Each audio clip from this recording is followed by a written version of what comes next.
Halo anak-anak hebat, selamat pagi. Semoga kita semua selalu dalam lindungan dan cinta kasih Allah. Kembali dalam Doremi, doa dan renungan misioner bersama Sekami Paroki Santo Petrus dan Paulus Argapura, Keuskupan Jayapura, edisi Senin 6 Oktober 2025.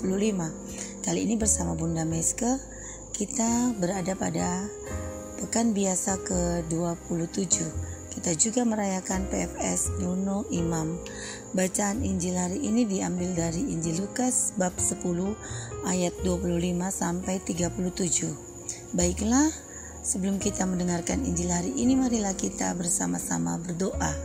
Dalam nama Bapa dan Putra dan Roh Kudus, amin. Allah yang penuh kasih, terima kasih karena Engkau telah mengadakan hari baru bagi kami.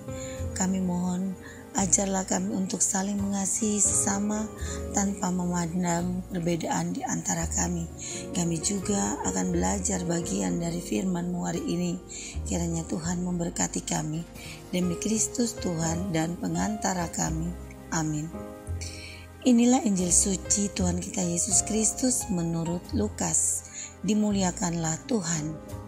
Pada suatu ketika, seorang ahli kitab berdiri hendak mencobai Yesus.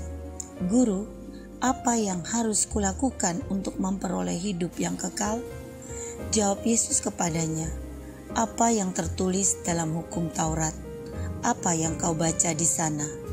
Jawab orang itu, "Kasihilah Tuhan Allahmu dengan segenap hati dan segenap jiwamu, dan dengan segenap kekuatanmu, dan dengan segenap akal budimu, dan kasihilah sesamamu manusia seperti dirimu sendiri." Kata Yesus kepadanya, "Benar jawabmu itu, perbuatlah demikian, maka engkau akan hidup." Tetapi untuk membenarkan dirinya, orang itu berkata lagi, "Dan siapakah sesamaku manusia?" Jawab Yesus, "Adalah seorang yang turun dari Yerusalem ke Yeriko. Ia jatuh ke tangan penyamun-penyamun yang bukan saja merampoknya habis-habisan, tetapi juga memukulnya, dan sudah itu meninggalkannya setengah mati. Kebetulan ada seorang imam turun melalui jalan itu. Ia melihat orang itu, tetapi ia melewatinya dari seberang jalan. Demikian juga seorang Lewi datang ke tempat itu. Ketika melihat orang itu, ia melewatinya dari seberang jalan. Lalu datanglah ke tempat itu seorang Samaria yang sedang dalam perjalanan. Ketika ia melihat orang itu, tergeraklah hatinya oleh belas kasihan. Ia pergi kepadanya lalu membalut luka-lukanya.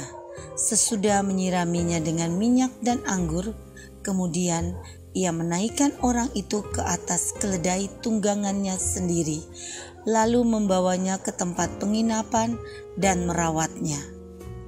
Keesokan harinya ia menyerahkan 2 dinar ke pemilik penginapan itu. Katanya, "Rawatlah dia, dan jika kau belanjakan lebih dari ini, aku akan menggantinya waktu aku kembali." Menurut pendapatmu, siapakah di antara ketiga orang ini adalah sesama manusia dari orang yang jatuh ke tangan penyamun itu? Jawab orang itu, "Orang yang telah menunjukkan belas kasihan kepadanya." Yesus berkata kepadanya, "Pergilah dan perbuatlah demikian." Demikianlah sabda Tuhan. Adik-adik dan sahabat misioner yang dikasihi Tuhan, kalau kepada kita ditawarkan siapa maksud sesamaku manusia yang harus dikasihi, dapat dengan mudah kita akan menjawab, setiap orang atau manusia adalah sesamaku yang harus aku kasihi. Sementara di sisi lain, dengan begitu banyaknya tindak kejahatan yang terjadi hari-hari ini atau sekarang ini, kita harus semakin waspada dan menaruh kecurigaan tentang orang lain, sesamaku manusia, apalagi orang yang asing bagi kita. Bacaan hari ini menceritakan tentang perbuatan baik yang dilakukan oleh seorang Samaria terhadap seorang asing yang ditemukannya terletak di pinggir jalan. Jika dikaitkan dengan keadaan sekarang, dapat saja kita menerima tindakan imam dan orang Lewi itu sebagai tindakan preventif yang benar, karena mungkin saja mereka dijebak, atau seperti dalam beberapa tafsiran, tindakan imam tersebut secara logis adalah tepat, karena mungkin saja ia menghindari dirinya dari kenajisan kalau menyentuh seorang yang mungkin saja sudah mati. Dan juga mungkin saja orang Lewi itu memang terburu-buru dengan pelayanan yang harus dilakukannya, maka ia tidak peduli dengan orang tadi itu. Namun kita tahu bahwa maksud dari perumpamaan ini untuk menggambarkan kepada kita betapa pentingnya nilai seorang manusia dibandingkan dengan semua hal yang lain. Bahkan itu aturan agama atau kepentingan ibadah dan sebagainya, seharusnya tidak ada yang lebih penting daripada kasih kepada sesama. Sahabat misioner dan adik-adik sekalian, Tuhan Yesus menyampaikan perumpamaan ini untuk menjawab pertanyaan yang dimaksudkan untuk memanggilnya. Namun justru perumpamaan ini memberikan kita jawaban untuk banyak pertanyaan tentang kasih kepada sesama. Kasih itu artinya sendiri adalah sayang atau menyayangi. Adik-adik bisa saja menyayangi atau sayang kepada siapa saja. Contohnya sayang kepada mama, papa, saudara, kepada teman atau sahabat, pada guru atau kepada siapa saja.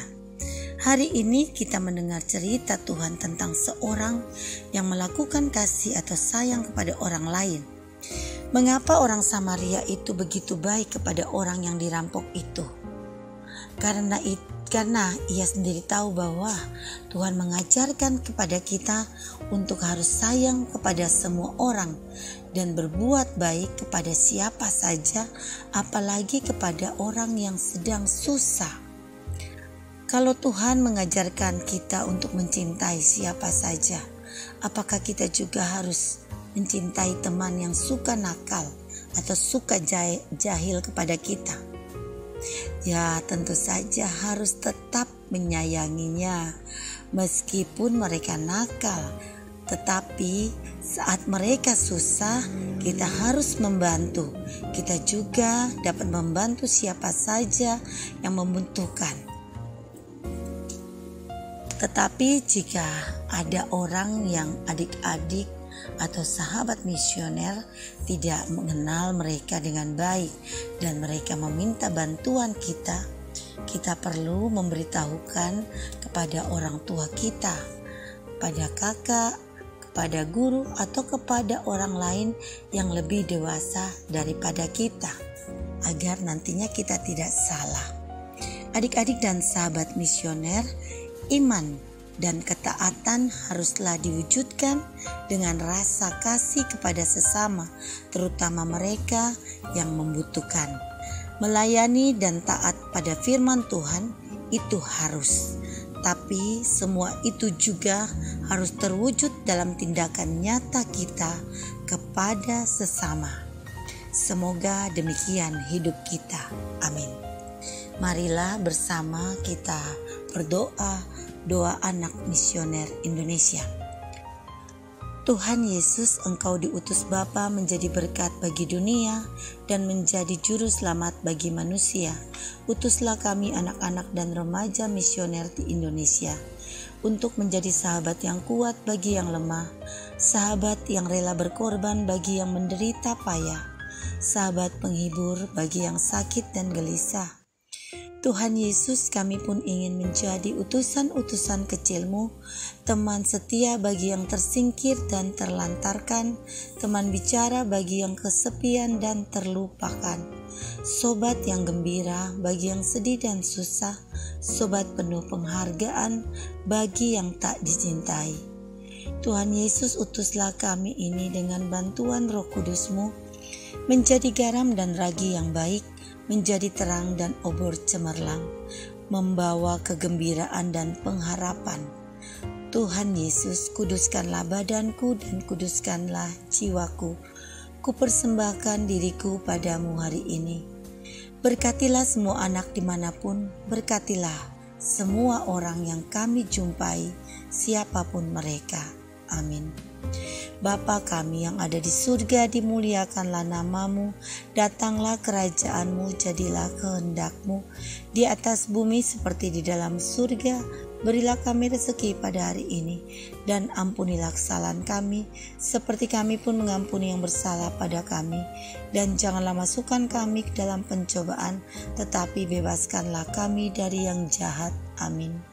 Salam Maria, penuh rahmat Tuhan sertamu, terpujilah engkau di antara wanita, dan terpujilah buah tubuhmu Yesus.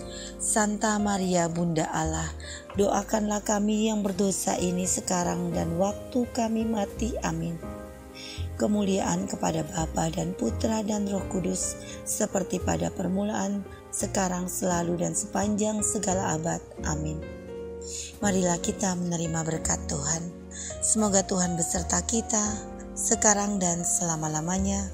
Semoga kita semua selalu dibimbing, dilindungi, dan diberkati oleh Allah yang Maha Kuasa, dalam nama Bapa dan Putra dan Roh Kudus. Amin. Salam sehat selalu, selamat berkarya di hari ini anak-anakku. Tetap semangat dan jangan lupa tersenyum. Sampai jumpa di edisi Doremi selanjutnya.